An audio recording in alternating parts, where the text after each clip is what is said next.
Toinen juttu, mikä oli homoa, oli pyöräilykypärän käyttö. Miten vitussa nää liittyy? Mä en halua kuolla, kun mä ajan mun tunturin ponilla. Muut on ollut silleen, että tää poika on koukussa kulliin. Hän yrittää kertoa jotain. Mä vaan ajoin vaan niinku liikuntatunnille, niinku kotikadun rouvat taputti mulle ikkunoissa. Mä luulen, että ne on vaan sillä, että hienoa, että hän välittää niinku liikenneturvallisuudesta. Ei, ne oli silleen, katsokaa jota ylpeä homolasta.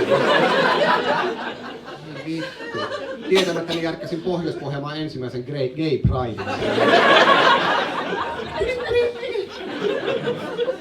Aivan kauhea meininki. Aivan todella tyhmää. Nykyään juon siideriä ja käytän pyöräilykypärää. En yhtä aikaa, toi olisi tosi outoa. Perus maanantai.